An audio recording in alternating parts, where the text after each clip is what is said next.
Bapak-bapak, ibu-ibu, saudara-saudara kaum muslimin rahimakumullah. Murai di dahan dan kokok ayam di kandang, dunia ini penuh dengan berbagai macam kesibukan. Sejak dari petani yang turun ke ladang, pedagang yang berangkat ke pasar, pelajar yang menuju sekolah, sampai kepada pegawai yang berangkat ke kantor, seluruhnya tidak lain untuk mencari sesuatu yang bernama bahagia. Setiap orang menginginkan kebahagiaan dan tidak seorang pun menginginkan kesengsaraan dalam kehidupan ini. Namun nyatanya tidak setiap orang yang ingin bahagia mengetahui jalan yang harus ditempuhnya untuk sampai kepada kebahagiaan itu. Maka pada kesempatan pertemuan kali ini saya ingin menyampaikan sebuah hadis dari junjungan kita baginda Nabi besar Muhammad sallallahu alaihi wasallam yang termuat dalam kitab Mukhtarul Ahadits An-Nabawiyah, di mana beliau bersabda, arba'un min sa'adatil mar'i. Ada 4 perkara yang merupakan tanda dari orang bahagia. Saya mau tanya, di antara saudara-saudara yang hadir di sini, apa ada yang kepengen jadi orang sengsara? Seluruhnya tentu ingin mendapatkan kebahagiaan. Maka menurut resep dari Nabi kita, tanda orang bahagia itu 4. Jadi kalau saudara ingin bahagia, harus mempunyai 4 perkara ini. Yang pertama, orang bahagia itu kata Nabi, darun wasi'un. Punya rumah biar bagus asal gede. Enak ngaturnya. Daripada sudah punya rumah kecil, adanya di pinggir kali, gubuk, kalau hujan bocor, miring lagi, kiamat.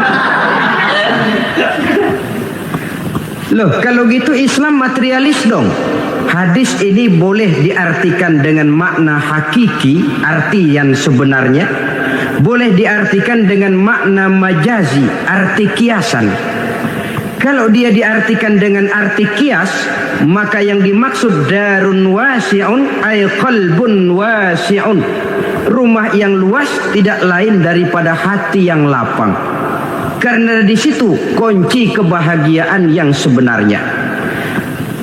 Walaupun kita cuma tinggal di petak berukuran 2 kali 3 meter, kalau hati kita luas rasanya rumah itu. Tapi biar rumah kita halamannya saja puluhan ribu hektar, ada kolam renangnya, kamar tidurnya tidak lagi terhitung. Kalau hati yang menempati rumah itu sempit, maka akan terasa sempit jugalah rumah itu. Tempat bergantungnya tidak lain adalah hati. Marilah kita mencoba melihat berbagai pandangan orang tentang bahagia ini. Ada orang menyangka bahwa bahagia itu kalau dia mendapatkan harta yang sebanyak-banyaknya. Siapa yang banyak harta, dialah raja. Apa yang dia mau, seluruhnya bisa dibeli. Keamanannya, dia bisa menyewa petugas. Seluruh fasilitas untuk menyenangkan kehidupannya bisa dibeli. Pendeknya, hartalah segala-galanya dalam kehidupan. Sampai ada pepatah mengatakan, innad darahima fil amakini kulliha taksur rijala mahabatan wa jalala. Sesungguhnya harta, dinar, dirham, uang di mana-mana selalu bikin hebat orang yang memilikinya. Coba lihat, orang yang punya duit sama yang enggak punya duit, jangan gaya hidupnya, gaya jalannya aja lain.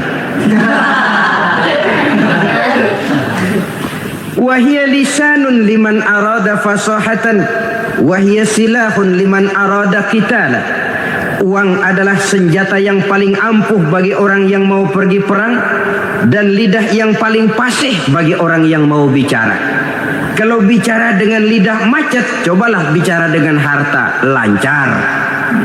Sampai ada pepatah demikian, segalanya bisa diatur dengan harta. Maka di kalangan orang yang berpandangan semacam itu, seluruh kegiatan hidupnya hanya terfokus kepada bagaimana mengumpulkan harta yang sebanyak-banyaknya. Tidak peduli halal haram, tidak kenal sore pagi siang dan malam, tidak sempat sujud, jauh dari agama, jauh dari kehidupan yang bersifat ruhaniyah, jauh dari Allah dan sebagainya. Sampai dalam Al-Quran dikelompokkan dalam kelompok yang dinamakan lumazah. Allazi jama'a malahu wa'addadah yahsabu anna malahu akhladah. Mereka mengumpul-ngumpulkan harta sebanyak-banyaknya dan menyangka bahwa harta yang banyak itu dapat mengekalkan hidupnya, mengekalkan kekayaannya, mengekalkan kebahagiaannya. Saudara hadirin yang berbahagia, kalau pandangan hidup ini benar, artinya kalau harta memang merupakan satu-satunya hal yang dapat membuat orang bahagia, tentu di rumah mewah tidak akan pernah ada tangis derita. Tentu di satu tempat di mana fasilitas hidup serba menunjang tidak ada yang namanya penderitaan. Tapi suka dan duka, sedih dan gembira, senyum dan tawa adalah milik setiap orang, baik dia punya harta maupun dia tidak punya harta. Nyatalah bahwa harta semata-mata bukan merupakan jaminan bahwa orang akan bahagia, walaupun tanpa harta orang sulit untuk bahagia. Saya mau cerita, ada orang super kaya, namanya Aristotle Onesimus, raja tanker Yunani. Dia punya kapal tanker saja konon sampai 11 banyaknya. Punya perusahaan penerbangan yang disebut Olympic Airlines. Punya hotel di berbagai kota besar di dunia ini, sejak dari New York, London, Paris, Rome dan sebagainya. Bahkan punya pulau yang dia namakan Pulau Scorpio. Ini kan namanya sudah kaya nggak tanggung-tanggung, punya pulau. Nah, dia punya 2 orang anak, yang satu laki-laki namanya Alexander, yang satu perempuan namanya Maria Onesimus. Seluruh harapannya tertumpah kepada anak lakinya Alexander ini, yang akan meneruskan usahanya, meneruskan kekayaannya, meneruskan dinastinya. Apa yang terjadi? Ternyata anak yang dia harapkan yang bernama Alexander ini mati muda dalam kecelakaan pada waktu dia olahraga. Apa olahraganya? Namanya olahraga anak orang kaya, golongan jet set. Olahraganya olahraga pesawat terbang. Jatuh, ya nggak kapungut, habis mati. Tinggal satu anak perempuannya, Maria Onesimus. Tapi anak perempuan ini juga malah urakan. Terakhir dia pacaran, bahkan kemudian kawin sama orang Rusia. Rupanya Aristotle Onesimus ini broken. Kekayaannya yang berlimpah ruah, perusahaannya yang begitu banyak, siapa yang akan meneruskan? Siapa yang akan menggantikan? Sampai kemudian dia mengurung diri di Pulau Scorpio dan mati di sana secara mengenaskan. Seorang multi jutawan, seorang yang super kaya, mati menyendiri di pulau sepi. Ibarat kata pepatah, anak ayam mati di lumbung. Bukan kekurangan makanan, keurugan makanan. Begitu kehidupan Aristotle Onesimus. Dan banyak orang-orang yang sudah demikian kaya sampai dibingungkan oleh kekayaannya sendiri. Telusurilah kehidupan David Rockefeller misalnya, Henry Ford misalnya, Adnan Khashoggi misalnya. Multi jutawan yang kadang-kadang dibuat keder oleh kekayaannya sendiri. Pantas ketika Imam Ali ditawarkan orang, "Ya Ali, kalau kepadamu disuruh pilih ilmu atau harta, kau pilih mana?" Ya jelas pilih ilmu dong. Kenapa? Pertama, ilmu kalau kita berikan kepada orang lain tambah. Tapi harta kalau kita berikan kepada orang lain kurang. Saudara punya uang 10.000, dibagi orang 5.000, jelas uang saudara berkurang. Tapi saudara punya ilmu diberikan kepada orang lain bisa, saudara pun makin mantap. Tidak lantas jadi bodoh karena ngajarin orang. Saudara bisa Fatihah lalu mengajarkan orang Fatihah. Orang bisa, saudara pun makin hafal. Tidak lantas setelah diajarin orang ilmunya hilang. Begitu datang dia minta orang, tolong ajarin saya Fatihah. Udah habis, nggak ada.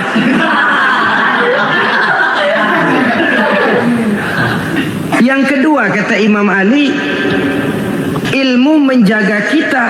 Kalau harta kita yang harus jaga. Makin banyak ilmu makin terpelihara diri seharusnya. Tetapi makin banyak harta makin bingung kita jaganya. Sampai kadang-kadang kalau perlu seluruh keliling rumah dipasangi alarm. Belum cukup disewakan anjing besar-besar, pasang di depan pintu, awas anjing galak. Masih belum cukup juga cari centeng tukang-tukang kepruk jaga rumah. Masih terasa belum aman padahal rumahnya dikelilingi tembok besar. Di balik tembok ada pintu-pintunya tebal.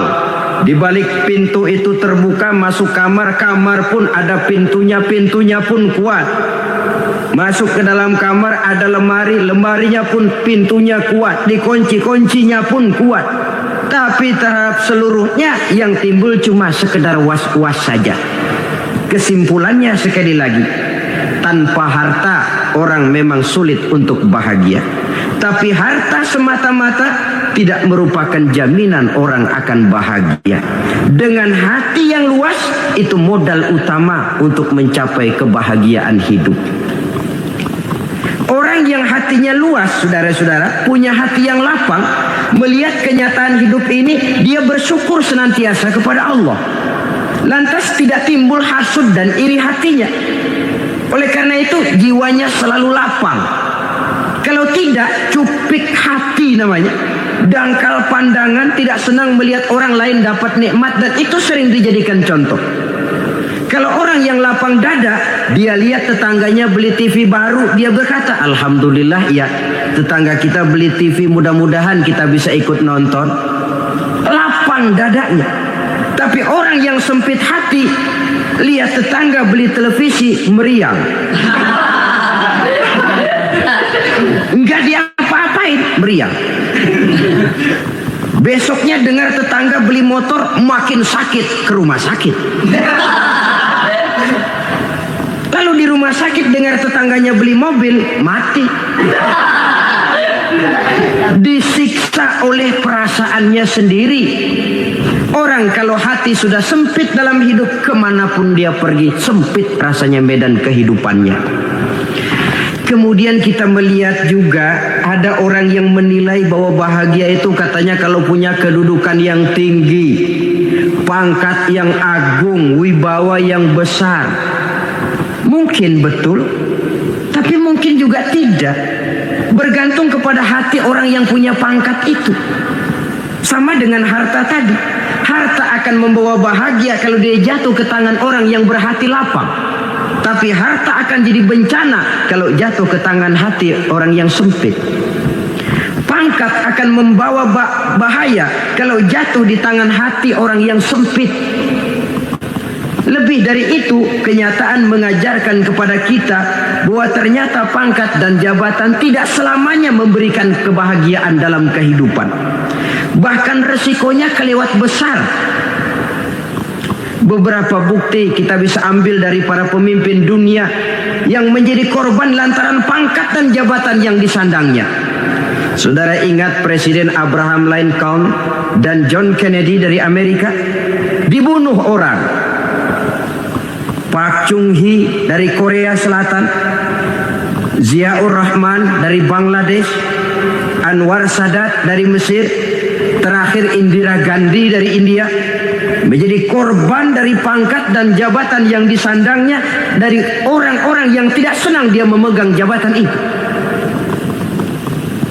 Dia akan mudah mengundang bencana. Sehingga pantas kalau seorang presiden terkemuka Amerika, Harry Truman namanya, dia mengatakan jabatan presiden itu, kata dia, seperti orang nunggang macan, naik macan. Harus kita taiki, kalau enggak dia bakal nerekam kita. Ngeri katanya. Adapun orang yang hatinya lapang, kalau dia menerima pangkat dan jabatan, dianggapnya itu satu kesempatan untuk berbuat baik. Tapi orang yang berhati sempit, menerima pangkat dan jabatan, bukan kadang-kadang menerima, malah berusaha setengah mati mencapai dengan segala cara. Kalau perlu jilat atas, jilat atas. Jadi golongan sumuhun dawu. Jadi kelompok kulon nuwun, yes sir, yang kerjanya cuma oke bos. Kalau perlu jilat atas, jilat atas. Kalau perlu injak yang bawah, injak yang bawah. Perlu sikut kiri kanan, sikut kiri kanan. Yang penting pangkat dapat, jabatan dapat. Orang yang semacam ini, kalau sudah mempunyai pangkat dan jabatan, biasanya dia tidak menganggap itu sebagai amanah, tidak menganggap sebagai kesempatan berbuat baik, tapi malah kesempatan untuk memperturutkan hawa nafsunya yang dilatar belakangi oleh kesempitan hatinya tadi. Apalagi kalau orang memperoleh pangkat karena banyak mengeluarkan uang. Seakan-akan pangkat dan jabatan itu sekarang macam proyek, pakai tender. Siapa yang berani bayar segini naik, nggak berani minggir. Padahal logikanya, kalau orang mencapai satu jabatan karena banyak mengeluarkan uang, hampir bisa dipastikan bahwa setelah jabatan itu dia pegang, langkah pertama yang akan dilakukannya ialah berusaha bagaimana uang yang dia keluarkan supaya kembali. Ya paling kurang pulang modal dulu dong. Soal mikirin rakyat soal nanti, tapi ini modal harus pulang. Itu celakanya kalau orang memperoleh pangkat dan jabatan cuma karena banyak mengeluarkan uang. Jarang orang yang mempunyai keyakinan dan pandangan bahwa pangkat dan jabatan merupakan amanah. Jadi sekali lagi, pangkat dan jabatan mungkin saja membawa kebahagiaan kalau jatuh ke tangan orang yang berhati lapang.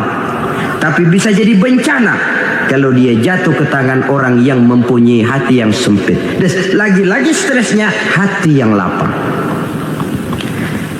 Lalu sebagian orang, saudara, ada yang berpandangan katanya bahagia itu kalau jadi orang terkenal, mempunyai popularitas, menjadi idola di kalangan remaja, di kalangan orang tua, di segala lapisan masyarakat.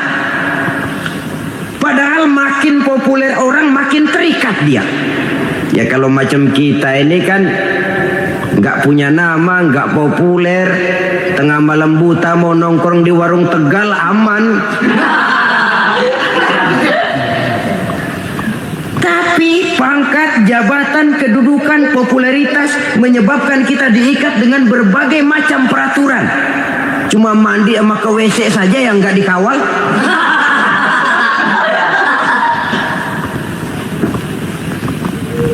Benarkah popularitas, ketenaran membawa kebahagiaan? Mungkin, ya, tapi mungkin juga tidak. Kenapa? Banyak orang-orang populer yang mengakhiri hidupnya secara tragis. Kita ambil beberapa nama. Di Amerika tahun 60-an ada bintang seksi paling terkenal yang dijuluki sex bomb. Bom seks. Sampai sekarang jadi legenda, namanya Marilyn Monroe. Singkatan double-nya itu inisialnya MM, Marilyn Monroe. Terkenal top sampai dia mati tahun 62. Namanya sekarang masih saja dibicarakan orang. Kenapa dia bunuh diri? Tidak punya hartakah dia? Banyak. Kurang populerkah dia? Seluruh dunia mengenalnya. Sejak rakyat kecil sampai pejabat tinggi dia punya hubungan. Kenapa? Jenuh. Dia terlahir dalam keadaan yatim. Setelah itu tidak lama dia berangkat remaja, ibunya meninggal. Pindah dari wanita asuh ke wanita asuh sampai 12 orang ibu angkatnya. Dan kekecewaan yang paling parah, setiap laki-laki yang dekat dengannya hanya seperti kapal berlabuh. Datang dan pergi silih berganti, padahal dia merindukan seseorang yang bisa melindungi hidupnya. Dia rindukan itu dan dia tidak pernah menemukan. Itu yang akhirnya menyebabkan dia minum pil tidur kelewat dosis, minum obat tidur kebanyakan, ya tidur terus sampai sekarang.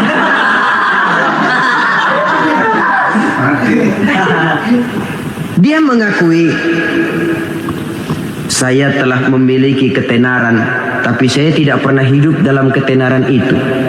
Saya pandai main sandiwara, tapi saya ingin hidup dalam alam yang real sebagaimana umumnya orang. Itu yang dia rindukan.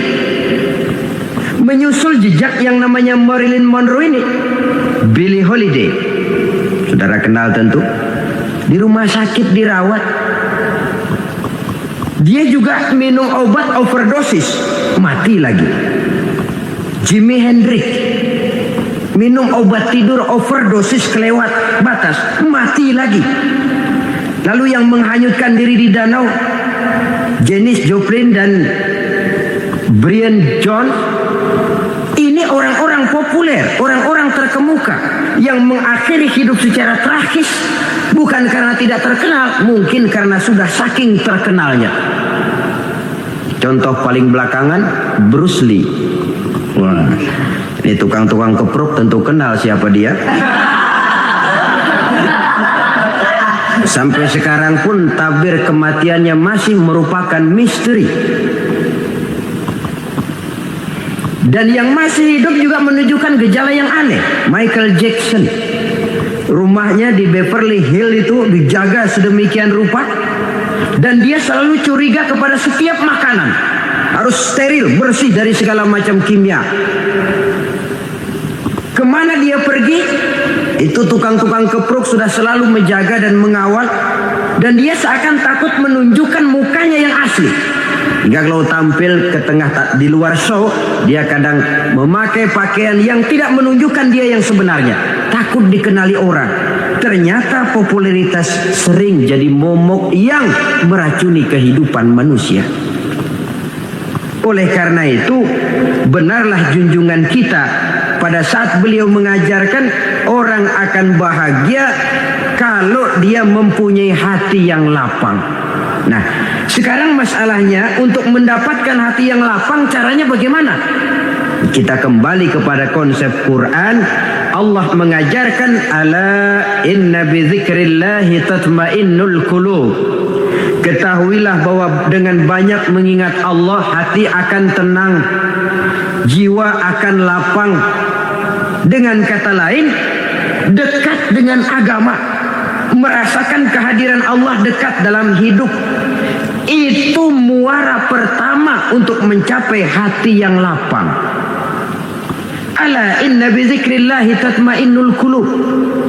Jangan macam orang sekarang ingin mendapatkan ketenangan lalu tapak di puncak gunung, di gua-gua, di tempat sepi. Iyalah kalau nggak ada ular. Kalau tergigit ular berbisa, ketenangan belum, mati jelas itu. Islam positif untuk mendapatkan ketenangan. Ala inna bi dzikrillahi tatmainnul qulubi. Bahwa ketahuilah bahwa dengan banyak mengingat Allah, hati akan tenang, jiwa akan lapang, nuansa pikiran akan luas. Karena yang namanya bahagia ada dimanapun manusia berada. Di kampung ada bahagia, di kota ada bahagia, di ngarai, di lembah, di gunung, di hutan, di lautan, di angkasa luar, dimanapun bahagia itu ada kalau kita bermodalkan hati yang lapang ini. Dan hati akan lapang kalau kita dekat dengan agama. Dekat dengan harta buat sementara hati mungkin tenang, tapi ketenangan yang relatif dan temporer. Apalagi orang tiap kali tambah harta, tiap kali tambah rencana. Itu wajar. Mungkin sebelumnya saudara berpikir, kalau punya duit 5.000 enak nih. Begitu punya duit 5.000, aduh sayang kalau 10.000 aja. Tiap kali tambah harta, tiap kali lain rencana. Makin banyak rencana, makin semakin menjauhkan kita dari yang namanya ketenangan. Padahal ketenangan merupakan unsur utama untuk mencapai bahagia. Dan ketenangan itu bermuara dalam hati manusia. Tengoklah kehidupan ini. Orang yang banyak harta dengan orang miskin, berbedakah rasa sakit yang mereka tanggungkan? Rasanya tidak. Walaupun si kaya tidur di kasur empuk berselimutkan sutra mahal, sementara si miskin meringkuk di balai bambu yang keras dan kasar. Apabila maut datang, dia juga tidak pernah pilih bulu. Maut datang menjemput si kaya di singgasana keemasannya, dikelilingi oleh para pengasuh, dayang dan inang serta para pengawal. Dan maut pun datang menjemput si miskin papa, sehingga ia tergelepar di tepian jalan. Kedua-duanya bernama mati. Kalau nyata bahwa sakit yang ditanggung si kaya tidak beda dengan sakit yang ditanggung si miskin, bukan harta semata yang membuat orang bahagia. Hati yang tenang, jiwa yang lapang penuh kedamaian, karena banyak berzikir dan mengingat Allah, itu merupakan modal utama untuk mencapai sesuatu yang bernama bahagia.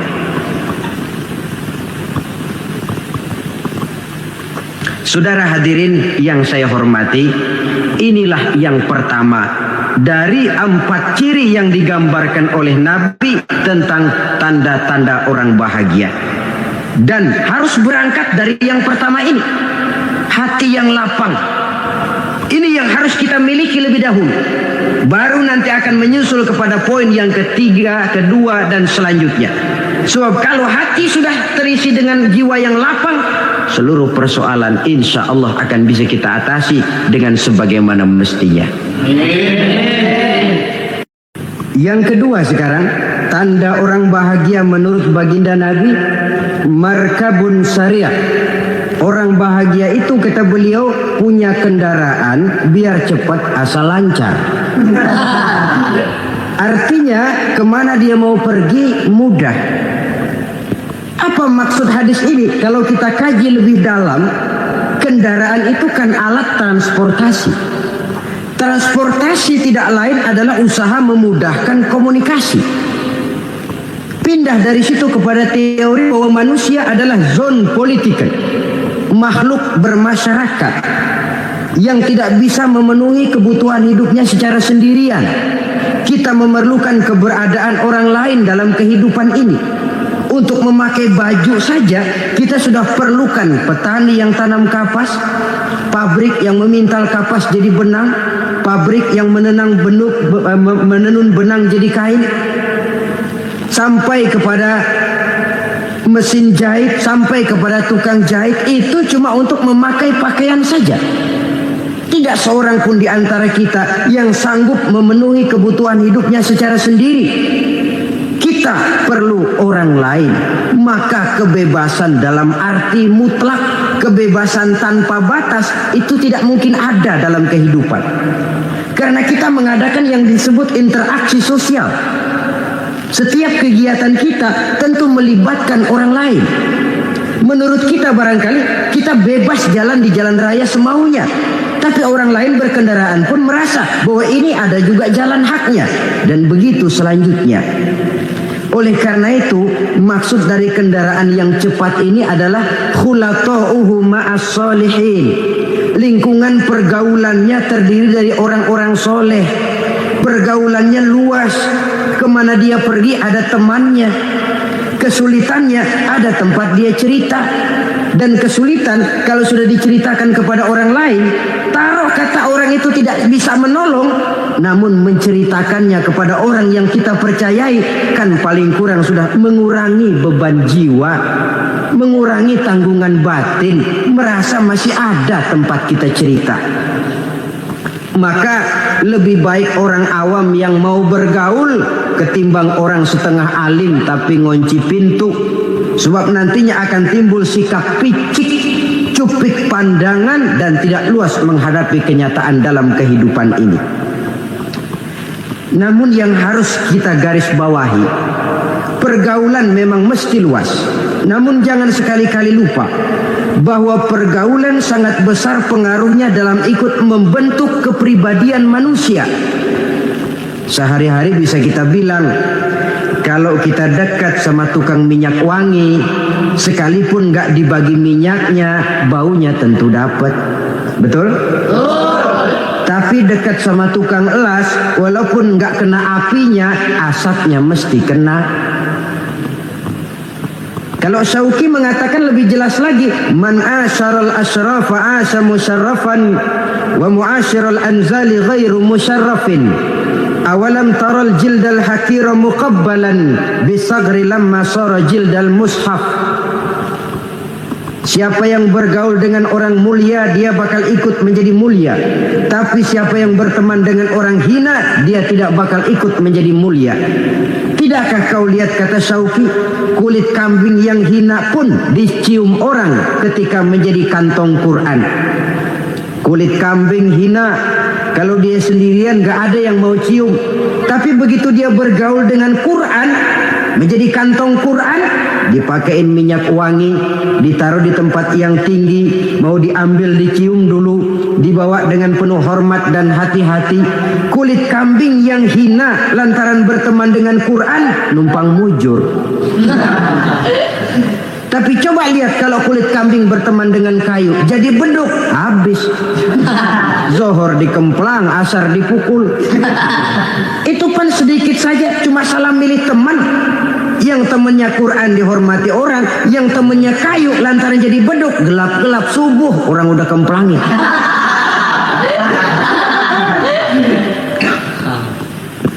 Maka terutama kepada adik-adik remaja yang masih mencari identitas diri, yang ibarat kaset masih kaset kosong, mudah diisi oleh apapun, pandai-pandailah memilih teman dalam bergaul. Karena banyak orang yang tadinya baik-baik, ketika terseret dalam pergaulan dengan orang yang tidak baik, kebaikannya menjadi lentur dan luntur. Tapi berapa banyak bajingan-bajingan tengik, orang-orang yang berlumur noda dan dosa, tiap hari melakukan maksiat, namun bergaul dengan orang yang baik-baik, pada akhirnya sedikit demi sedikit beringsut dan berangsur dia terbiasa mengikuti kebaikan-kebaikan. Saya tekankan ini kepada remaja karena mereka masih mencari identitas diri.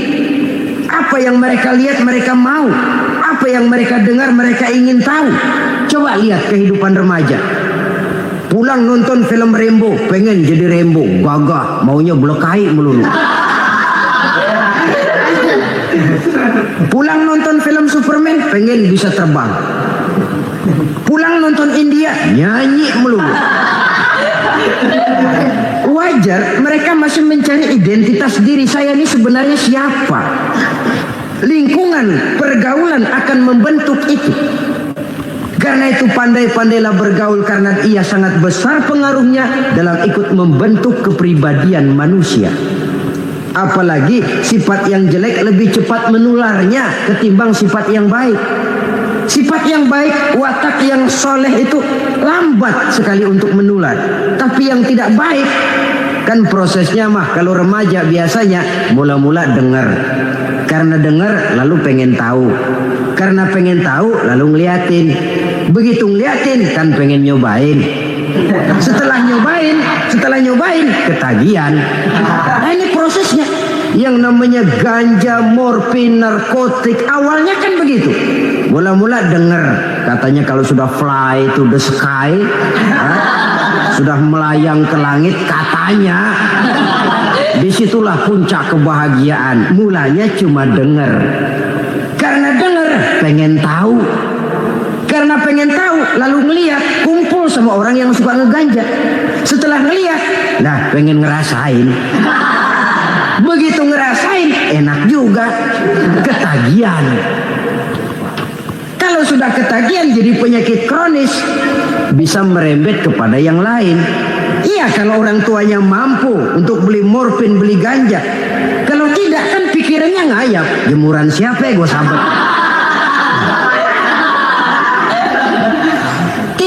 perbuatan-perbuatan negatif yang bermula dari salah pergaulan.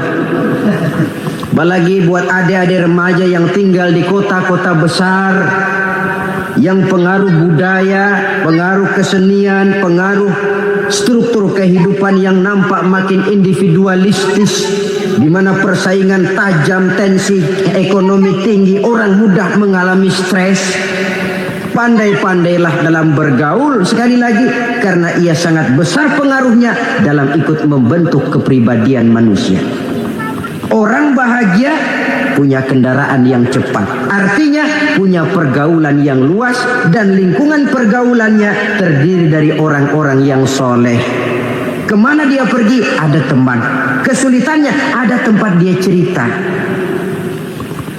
Tapi kalau sudah menyendiri, hidup sendiri, kesulitan dipikiri sendiri, bisa mati belum waktunya. Tidak ada tempat berbagi rasa, tidak ada tempat bercerita, tidak ada tempat mengurangi beban dalam kehidupan. Pantas betul kalau Islam sangat menggalakkan dan menganjurkan orang kalau sudah sampai waktunya itu untuk melangsungkan nikah. Kata Nabi, ya ma'syaras syabab man istata'a minkumul ba'at falyatazawwaj.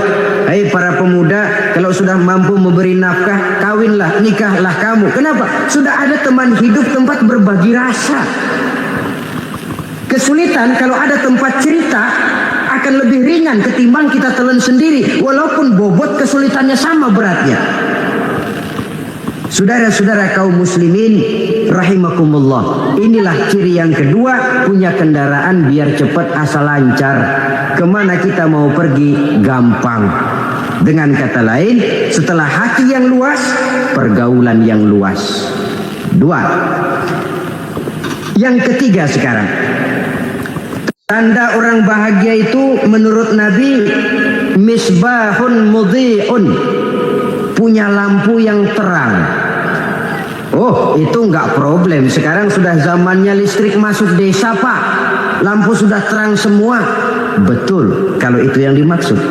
Tapi tidak cuma itu. Karena lampu yang dimaksud di sini, lampu yang akan menerangi seluruh perjalanan hidup. Dan perjalanan hidup itu sudah dimulai sejak kita terlahir ke alam ini, sampai masuk ke alam barzah, kumpul di padang mahsyar, sampai ke akhirat. Lampu yang menerangi itu yang diperlukan. Kalau lampu, katakanlah yang paling top sekarang kan lampu jenis Mercury. Taruhlah itu di rumah kita, dia cuma menerangi rumah kita, menerangi hati pun tidak sanggup. Bila kita masuk ke alam barzah, alam kubur, sanggupkah si Mercury yang begitu terang menerangi alam barzah kita? Tidak sanggup lagi.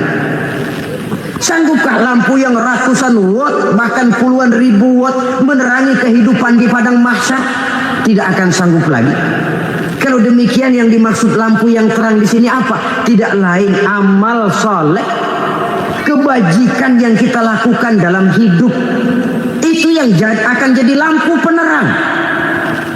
Di dunia nama kita akan terang. Jasad kita boleh hancur terkubur tanah, tapi nama kita akan dikenang orang. Begitulah kalau orang meninggalkan kebajikan dalam hidup seperti sekarang. Ribuan orang tiap saat berziarah ke kubur Imam Syafi'i, ke kubur Imam Malik, ke kubur Imam Ghazali, ke kubur orang yang baik-baik, orang yang soleh-soleh. Kebajikannya yang ditinggalkan, yang mengukir namanya dengan tinta emas. Sehingga saudara sudah terbaring di alam kubur, orang lewat, Allah, ini kuburannya Fulan bin Fulan, dulu ini kebaikannya Masya Allah, saya ikut merasakan. Mari kita mampir sebentar, kita Fatihah. Mohon disampaikan Allah pahalanya kepada almarhum. Al-Fatihah. Itu kalau orang baik-baik. Lalu saudara tanya, Pak, orang mati dikirimin Fatihah apa nyampe pahalanya? Saya jawab, kalau saudara nggak percaya, mati dulu dah. Nanti saya Fatihain, tungguin di sana. Umpama nggak sampai, balik lagi kemarin. Sekarang ini kan maunya otak-otakan saja. Kalau nggak masuk otak, nggak percaya. Padahal alam gaib itu nggak bisa diotak-otakin. Sama saja dengan saudara pernah dengar cerita kapal tanpa emas tenggelam kan? Pernah nggak? Di mana? Di Laut Masalembo. Begitu ketampung Mas tenggelam, ratusan penumpang itu terjun ke laut, dipermainkan gelombang, berjuang menghadapi maut itu. Orang lagi timbul tenggelam di lautan, dihantam ombak, kita tengokin pakai helikopter. Pak, lagi timbul tenggelam ya? Iya, tolongin. Jangan khawatir Pak nih, saya kirim intan Pak, harganya 10 juta. Kira-kira orang yang timbul tenggelam di laut seneng nggak? Kan mahal toh intan 10 juta. Kenapa dia nggak senang? Karena intan 10 juta dalam kondisi seperti itu tidak sanggup menyelamatkan dia. Dia akan girang kalau dikirimin ban mobil bekas, dikirimin papan terentang atau bambu. Intan yang 10 juta dia nggak girang. Ban mobil bekas yang 1000 perak, tuh pegang, itu yang dia girang betul. Inilah sebabnya Nabi berkata, mal mayyitu fi qabrihi illa kal ghariqil mutaghawwis. Orang yang meninggal di alam kuburnya seperti orang timbul tenggelam di lautan. Yantaziru da'watan min ahli, menunggu doa dari keluarganya yang masih hidup.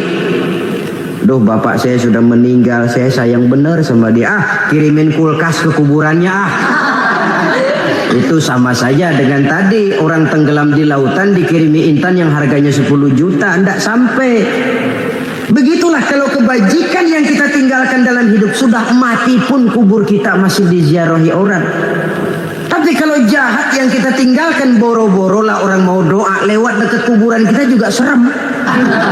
Tuh bajingan no, dulu mati dipendem di situ tuh. Jangan lewat situ, ntar kesurupan, jangan. Lewat saja orang ngeri. Konon lagi membacakan Fatihah dan mengirimkan doa. Hidup pada hakikatnya adalah kesempatan untuk berbuat baik. Maka sekali kesempatan itu diberikan, manfaatkan dengan sebaiknya. Sebab kesempatan kedua tidak akan pernah ada. Kesempatan berbuat baik di sini, di akhirat sudah pembalasan namanya. Sekali kesempatan itu dicabut, dia tidak akan pernah dikembalikan lagi. Kata Iqbal, hidup tidak mundur ke belakang, Bung. Berhenti diinjak orang, mundur hancur. Tidak ada kata mundur dalam hidup ini. Berhenti diinjak orang, mundur kecebur. Tidak ada kata lain, harus maju dalam kehidupan dalam artian yang positif. Hidup adalah kesempatan untuk mengumpulkan kebajikan yang sebanyak-banyaknya. Di situ nilai daripada manusia. Sekarang ini memang nggak kelihatan kok, orang yang banyak pahala sama yang banyak dosa nggak kelihatan kok. Barangkali kalau habis bikin dosa palanya pada benjol, mungkin orang takut sama dosa. Tapi sekarang sama saja, orang yang banyak dosa dengan yang nggak banyak dosa jalan bareng dari belakang, sama, nggak kelihatan beda. Tapi ada waktunya di mana pahala memegang peranan, di mana dosa diperlihatkan. Sama saja kalau kita bawa mobil siang, lampu kan nggak begitu berfungsi.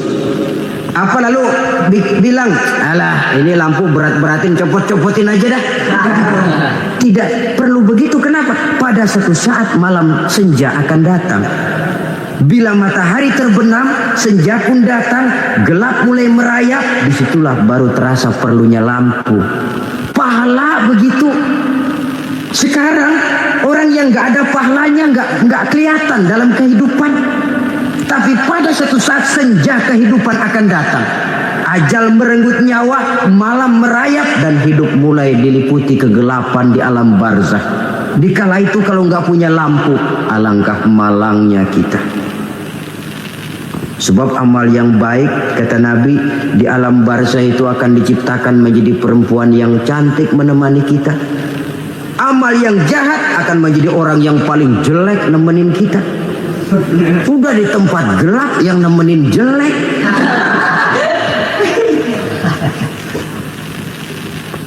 Kaum muslimin rahimakumullah. Kalau demikian masalahnya, tergantunglah kita pandai memanfaatkan waktu. Al-waktu kasayf, waktu itu cepat sekali. Yang namanya waktu itu tahu-tahu. Udah tahun 87. Tahu-tahu udah begitu. Tahu-tahu yang kemarin anak-anak sekarang udah pada punya anak. Tahu-tahu saja itu. Begitu cepat waktu berlalu. Kalau tidaklah pandai kita memanfaatkannya, akan rugi kita. Nabi bersabda, "Man kana yaumuhu khairun min amsihi fahuwa rabih." Barang siapa yang hari ini lebih baik daripada hari kemarin, itu orang untung. Hari ini lebih baik daripada kemarin. Bulan ini lebih baik dari bulan kemarin. Tahun ini lebih baik dari tahun kemarin. Itu orang yang beruntung. Tahun kemarin sembahyangnya maghrib doang, sekarang udah tambah isya. Tahun kemarin cuman Idul Fitri aja ngancem bener, sekarang udah tambah Jumat, lalu tambah lagi maghrib, tambah lagi isya, dan selanjutnya. Hari ini lebih baik daripada kemarin, itu orang yang beruntung. Wa man kana yaumuhu mislu amsihi fahuwa khasir. Lalu barang siapa yang hari ini sama saja dengan hari kemarin, itu orang rugi. Hari ini sama dengan kemarin, rugi itu. Bulan ini begitu, bulan kemarin begitu, tahun ini begitu, tahun lalu juga begitu. Rugi itu orang. Rugi apa? Rugi umur. Umur tambah, amalan gak pernah tambah. Dan saya pikir lebih merupakan azab ketimbang nikmat kalau orang dikasih panjang umur cuma untuk numpuk dosa. Mending mana? Panjang umur banyak dosa sama pendek umur dikit dosa? Mending mana?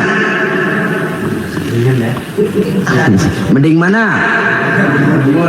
Ya, paling mending tentu panjang umur banyak pahala. Tapi kalau tidak, sekali lagi, lebih merupakan azab ketimbang nikmat kalau orang diberikan panjang umur tapi cuma untuk sekedar menumpuk dosa. Kehilangan kesadaran bahwa dunia bukan terminal akhir dari satu perjalanan. Dia cuma halte di mana kita berhenti sebentar untuk menuju kepada terminal yang hakiki. Saudara-saudara kaum muslimin rahimakumullah, inilah lampu yang akan menerangi kehidupan. Amal yang kita lakukan di dalam kehidupan. Jadi yang dimaksud dengan lampu yang terang, kebajikan yang kita kerjakan dalam hidup. Nah, setiap orang di awal tadi saya bilang ingin bahagia. Bahagia itu kan hakikatnya kumpulan senang dan selamat. Senang, selamat. Apa bedanya? Senang tapi tidak selamat, nggak bahagia. Selamat tapi nggak senang, nggak bahagia orang. Contoh, kalau orang korupsi, duitnya banyak, senang dia, tapi keselamatannya. Ada tentara baris di samping rumahnya udah bingung, padahal tentara latihan. Tentara cuma latihan, dia bingung.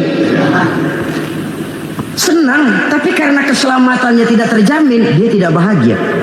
Sebaliknya pegawai negeri jujur benar, cuma segaji-gajinya, selamat nggak korupsi, tapi melarat, ya nggak bahagia juga, kurang senang.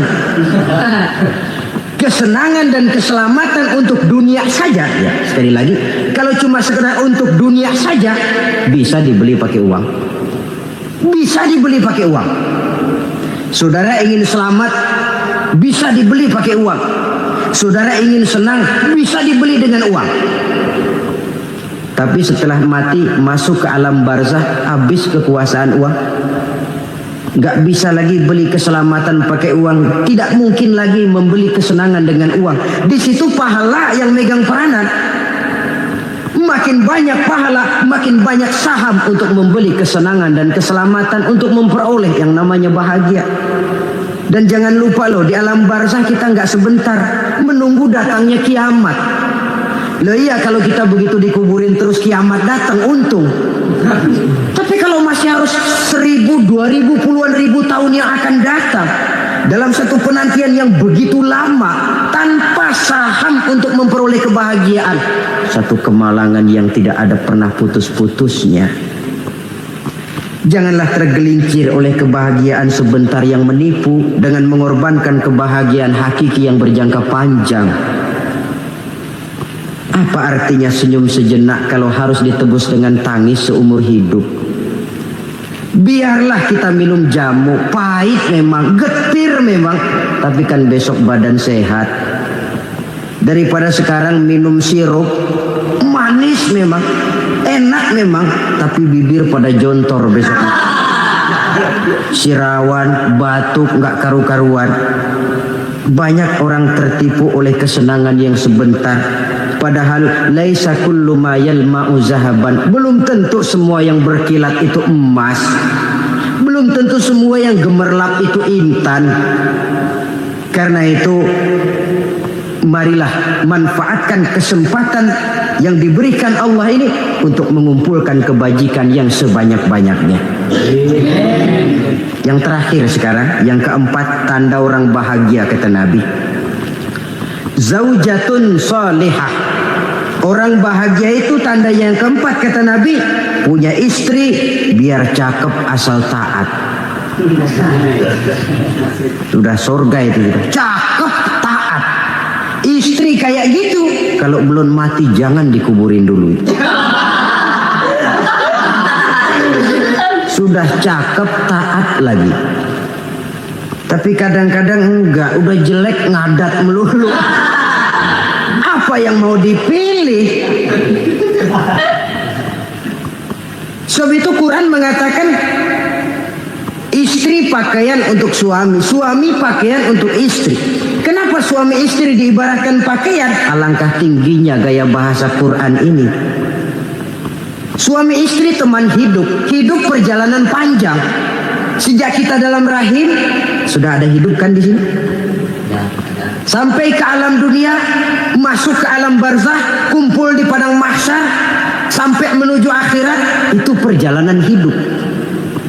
Carilah istri atau suami teman hidup yang membawa manfaat tidak hanya kehidupan di dunia ini, sampai di alam barzah, sampai di padang mahsyar. Suaminya mungkin meninggal lebih dulu atau istrinya mungkin meninggal lebih dulu. Tapi suami atau istri yang masih hidup berbuat kebajikan. Suami saya meninggal, ada hartanya, saya sedekahkan, niat pahala untuk almarhum suami saya. Ini teman hidup. Tidak dibatasi dan tidak bisa dipisahkan oleh maut sekalipun. Zohirnya mungkin pisah, badannya mungkin pisah, tapi hatinya, jiwanya, kebersamaannya dalam menghadapi kehidupan. Karena itu, saudara-saudara, bahasa Quran indah. Suami istri diibaratkan seperti pakaian. Apa fungsi pakaian? Pertama, pakaian jadi kebanggaan. Artinya, suami harus menjadi kebanggaan istri, istri harus jadi kebanggaan suami. Yang kedua, pakaian itu kan fungsinya menutup aurat. Artinya sesama suami istri harus saling menjaga kekurangan masing-masing. Jangan malah sesama suami istri saling membongkar rahasia dan aibnya sendiri-sendiri. Istrinya diceritain jeleknya di mana-mana, atau suaminya dibongkar rahasianya di pasar umum. Itu sudah tidak lagi berfungsi sebagai pakaian. Kenapa semua ini diperlukan? Karena kita menyadari bangsa yang baik terdiri dari masyarakat yang baik. Masyarakat yang baik merupakan susunan dari warga yang baik. Warga yang baik adalah terdiri dari rumah tangga yang baik. Dan rumah tangga yang baik merupakan susunan dari pribadi yang baik. Dari situ langkah dimulai. Membangun satu bangsa yang baik diawali dengan membangun rumah tangga yang baik, dengan menciptakan pribadi-pribadi yang baik. Sehingga dari sini diharapkan berkembanglah nilai-nilai kebaikan. Orang akan bahagia mempunyai istri yang soleh. Kenapa? Tidak ada seorang suami bisa sukses jadi apapun dia, apapun profesinya. Dokter kah, kiai kah, mubalik kah, petani kah, pengusaha kah, pejabat tinggi kah. Tidak ada seorang suami yang bisa sukses tanpa peran serta istrinya. Walaupun memang peranan itu tidak begitu kelihatan, tapi sangat menentukan. Karena itu, saudara hadirin yang saya hormati, Islam sangat menghargai kaum wanita, memberikan kedudukan yang tinggi sepanjang tidak mematikan kodrat kewanitaannya. Nah,